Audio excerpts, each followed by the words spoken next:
संध्याकाळचे 7 वाजले. PC shutdown केला त्यानं. केबिनमध्ये त्याच्या नोटीस बोर्डवर त्याचे काही फोटोज होते. तेही त्यानं सोबत घेतले. समाधानानं सगळीकडे एक नजर फिरवली आणि तो खुर्चीतून उठला. आता 1 आठवडा तर मस्तपैकी आराम करायचा, मग बघू, असा सुखद विचार घोळवत तो तिथून बाहेर पडला. उद्यापासून रोजचं रुटीन बंद होणार होतं. तेच ते, सकाळी लवकर उठणं, धावत पळत कसंबसं आवरणं, ट्रॅफिकचा गोंगाट, गर्दीतून वाट काढत ऑफिसला वेळेवर पोहोचणं, हे सगळं म्हणजे जणू त्याच्यासाठी युद्धच झालं होतं. शनिवार रविवार तर आल्याचे आणि गेल्याचेही कळायचे नाहीत. पुन्हा एक नवा कोरा आठवडा तयार असायचा. नवीन projects, meetings, presentation, reports, deadline, बॉसचा आक्रस्ताळेपणा. तो विटून गेला होता या सगळ्याला. त्याचा आतला आवाज त्याला सारखा टोचायचा. माणसं निरखायला, त्यांना जाणून घ्यायला त्याला आवडायचं. लगेच त्याच्या मनात त्या व्यक्तिरेखा आणि त्यांचं जग साकारायचं. त्याच्या उपजत प्रतिभेची किमयाच होती ती. त्याच्या डोक्यात लगेच एक नवी कोरी स्टोरी तयार व्हायची. शब्द आपोआप जुळू लागायचे. विचारात एक संधपणा येऊ लागायचा आणि त्यानं कागद समोर ओढला की बसल्या बैठकीत झर्रकन स्टोरी लिहून पूर्ण व्हायची. जणू आपण एक मूलच जन्माला घातलंय अशा भावनेनं तो ते कागद बघायचा. पुन्हा त्याच फाईलमध्ये ते जोडायचा. समाधानाचा एक सुस्कारा सोडायचा आणि झोपून जायचा. सर्वसामान्यांच्या साध्याशा कथा त्याला प्रकाशित करायच्या होत्या. होय, त्याला लेखक व्हायचं होतं. पण डिग्री झाली आणि बाबा वारले. बहिणीचं लग्न व्हायचं होतं. हुशार असल्यानं कॅम्पसमधून सिलेक्शन झालं त्याचं आणि तो चिकटला. बरीच वर्ष निघून गेली. बहिणीचं लग्न झालं. थोडंफार कर्ज होतं तेही संपलं. आता थोडी उसंत मिळाली होती. स्वतःच्या लग्नाचा विचार त्यानं बाजूला ठेवला होता. एवढ्या धावपळीच्या वर्षात एकाच गोष्टीनं त्याला जिवंत ठेवलं होतं, ती म्हणजे त्याचा लेखनाचा छंद. जमेल तसं आणि जमेल तितकं बरंचसं लिहिलं होतं त्यानं. अजूनही बरंच लिहायचं बाकी होतं. काही अपूर्ण होतं, ते पूर्ण करायचं होतं. पैशांची फारशी चणचण भासणार नव्हती. निर्णय पक्का झाला आणि आज त्यानं रिझाईन केलं. ही कथा आहे आकाशची. त्यानं त्याच्या आतल्या आवाजाला न्याय दिला. नोकरीनिमित्त तो शहरात एकटाच राहायचा. सुरुवातीला कॉट बेसिसवर काही दिवस काढले, पण लिहिताना डिस्टर्ब व्हायचा. म्हणून मग काही दिवसांनी एक 1 RK फ्लॅट त्यानं रेंटनं घेतला. आता तो तिथं निवांतपणानं लिहू शकणार होता. रिझाईन केल्यानंतर काही दिवस आकाश गावी आला. घरच्यांसोबत काही दिवस आनंदानं घालवले. त्याच्या निर्णयाला त्यांचाही पाठिंबा होता. जुने मित्र भेटले, ख्याली खुशाली विचारली आणि आता त्यानं पुन्हा एकदा शहराची वाट धरली. यापुढं काम तर करायचंच होतं, पण आता ते आवडीचं होतं याचा आनंद होता त्याला.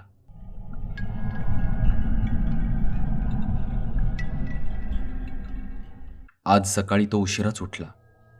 9 वाजून गेले होते. चहाची तलफ झाली. दूध आणि सोबत आजचा न्यूजपेपर आणला त्यानं. मस्तपैकी चहा केला. पेपर वाचत तो चहाचे गुटके घेऊ लागला.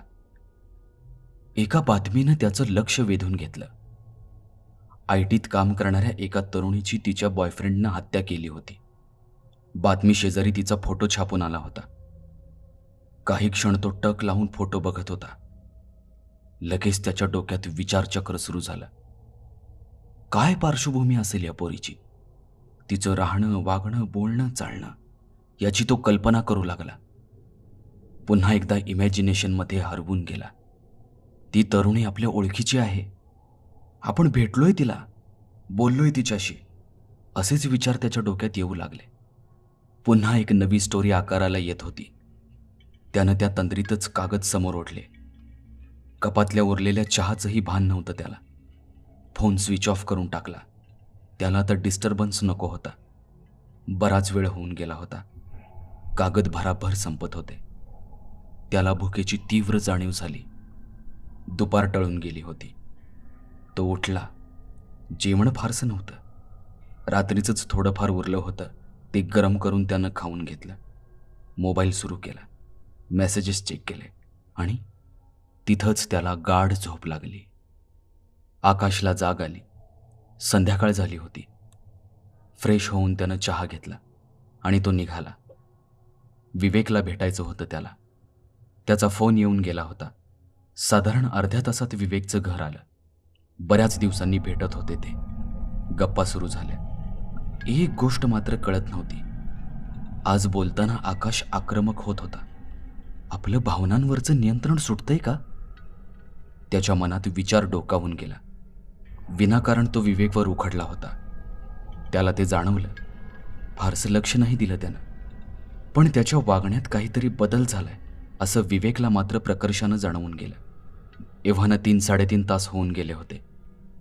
बराच वेळ झाला तसा तो निघाला. तो आला फ्लॅटवर. फ्लॅट 2nd फ्लोअरवर होता. गाडी पार्क केली. बरेच दिवस झाले. लिफ्ट बंद होती. जिने चढत वर येत होता तो. 2nd फ्लोअरच्या जिन्यावर चढण्यासाठी तो वळणार तोच तिथं त्याला एक तरुणी बसलेली दिसली. मोबाईलमध्ये डोकं खुपसून बसली होती ती. तिला पहिला इथं कधीच बघितल्याचं त्याला आठवत नव्हतं. कोण असेल ही? विचार करतच तो फ्लॅटमध्ये आला. कपडे बदलले आणि आता तो हॉलमध्ये येणार इतक्यात डोरबेल वाजली. त्यानं दार उघडलं. दारात तीच उभी होती. तीच येताना जिन्यावर बसलेली. हाऊज यू आकाश? कसा आहेस तू? आणि हे काय एवढा बारीक कसा झालास रे? जुरतोयस की काय रे कोणासाठी? आ आ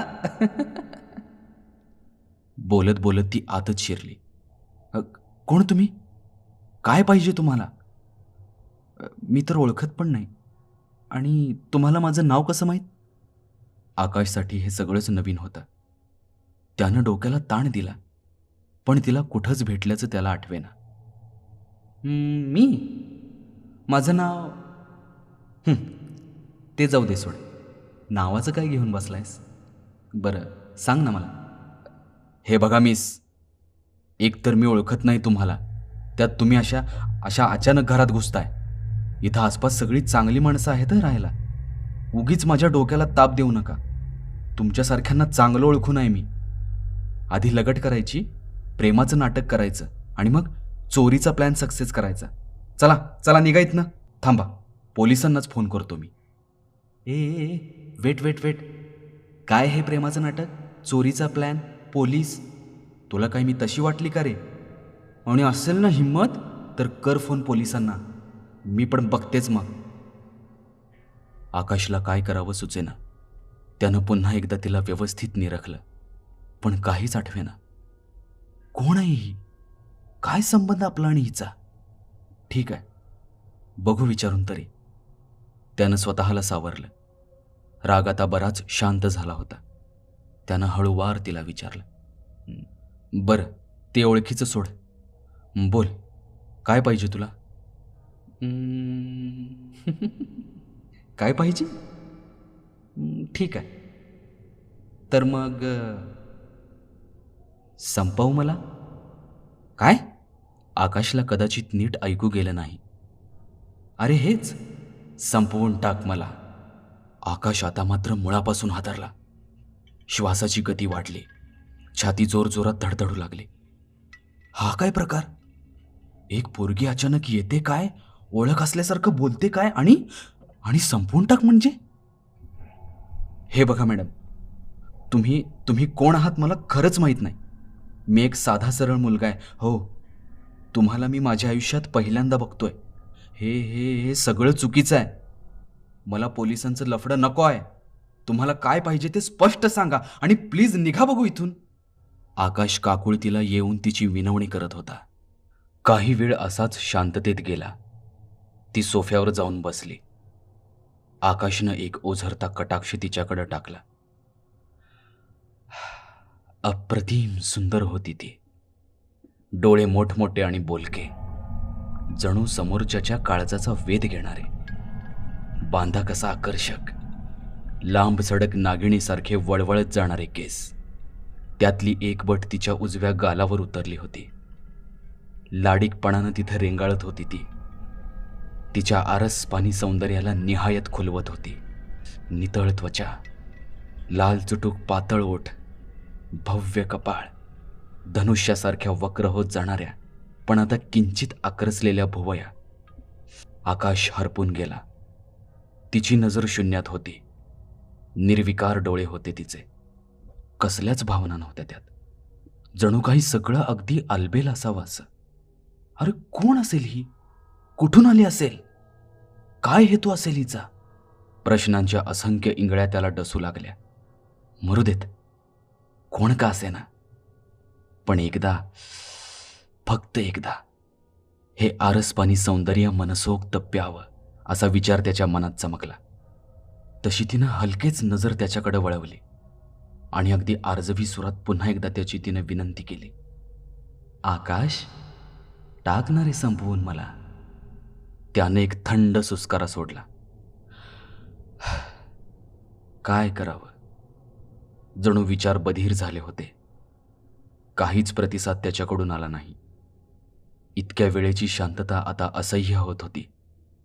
एक विचित्र ताण पसरला होता तिथं. कोणी कोणाशी काय बोलावं कोणालाच कळत नव्हतं. आकाशची तर मतीच गुंग झाली होती. त्यानं तिचा नाद सोडला. अगतिक झाला होता तो. सावकाश तो तिथून उठला. बेडरूममध्ये गेला. लाईट्स ऑफ केल्या. खिडकीतून स्ट्रीट लाईटची एक तिरीप आत पसरली होती. तेवढंच मंद उजेडाचं अस्तित्व.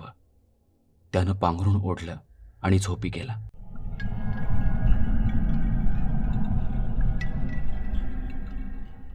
मध्यरात्र उलटली. त्याला जाग आली. तहान लागल्याची तीव्र जाणीव झाली त्याला. तसा तो उठला आणि जागेवरच खिळून राहिला. ती त्याच्या शेजारी बेडवरच बसली होती. डोळे त्याच्यावरच रोखले होते तिचे. पण आताही कसलेच भाव नव्हते. सर्रकन भीतीची लहर त्याच्या सर्वांगातून चमकून उठली. थंडगार घामाचा ओघळ त्याच्या पाठीच्या पन्हाळीवरून खाली उतरला. आता तो थिजून गेला. त्यानं ओरडण्याचा प्रयत्न केला, पण आवाज जणू घशानच गिळून टाकला होता. एखाद्या यंत्रासारखा तो उठला. सावकाश किचनमध्ये जाऊन पाण्याचे 2 ग्लास रिचवले. एक केविलवाणी नजर तिच्यावर टाकली आणि तो हॉलमध्ये जाऊन झोपला.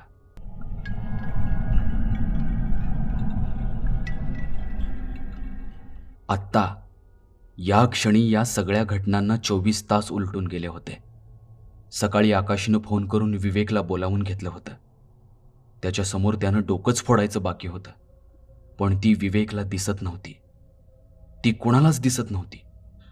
आकाश त्याला हे सगळं सांगत असताना ती मंद स्मित करत सोफ्यावर बसून होती.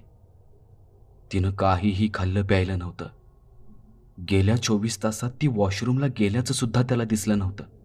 हा भूताटकीचा प्रकार आहे या निष्कर्षावर तो ठाम झाला. आकाश, किती क्रूर आहेस तू. असं काय करतोयस वेड्यासारखा? आज तरी संपवणार आहे मला. आज तरी संपव. टाक ना संपवून. पुन्हा एक विचित्र शांतता सगळीकडे पसरली.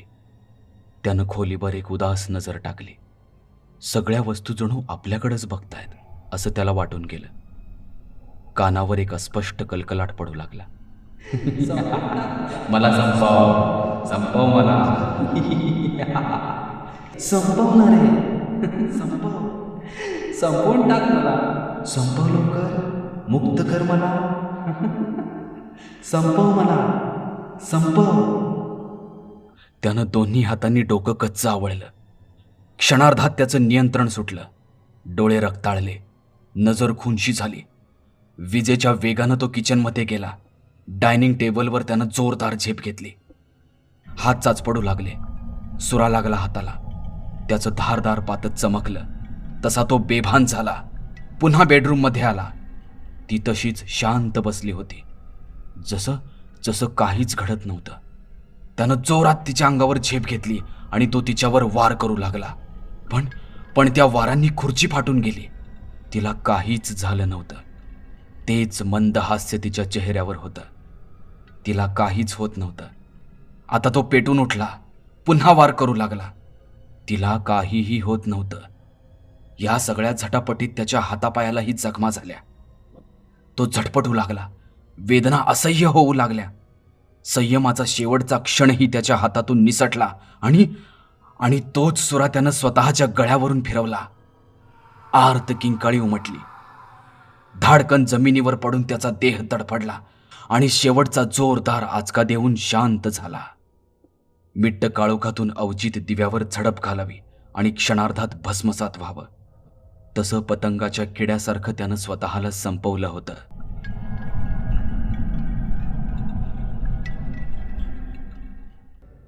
अरे कोण मी? कुठली? मी तर तुझीच निर्मिती, तुझीच कल्पना, तुझ्याच कथेतली तरुणी. आठवतं तुला? एका तरुणीच्या खुनाची बातमी ऐकून तिच्यावर कथा लिहायला घेतलीस. अरे वेड्या, तीच मी. हां, कथा पूर्ण झाली असती तर मीही संपले असते रे. माझं अस्तित्व ते काय, पण तू तू स्वतःला संपवलंस.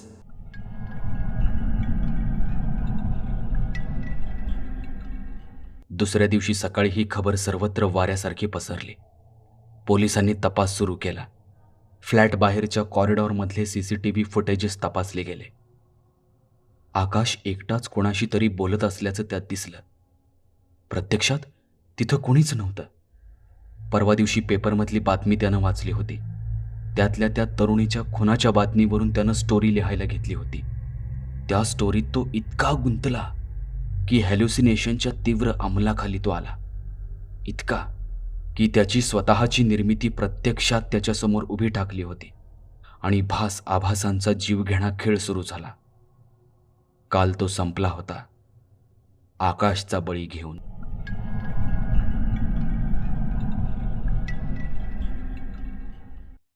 मित्रांनो, ही कथा आवडल्यास नक्की लाईक आणि शेअर करा आणि मराठी व्हॉइस या आपल्या चॅनलला जरूर सबस्क्राईब करा. अशाच एकापेक्षा एक सरस आणि उत्कंठावर्धक भयकथा घेऊन आपल्या भेटीला येतोय लवकरच.